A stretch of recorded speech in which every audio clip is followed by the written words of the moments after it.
heaven. Hallowed be thy name.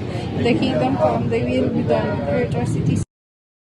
Give us this day our daily bread, and forgive us our trespasses, as we forgive those who trespass against us. And lead us not into temptation, but deliver us from evil. Amen. Mother Mary, Lady of Rosary, Pray for Mary, us. all of grace, the Lord is with you. Blessed are you among women, And blessed blessed is the the fruit fruit of of thy thy womb. womb, Jesus.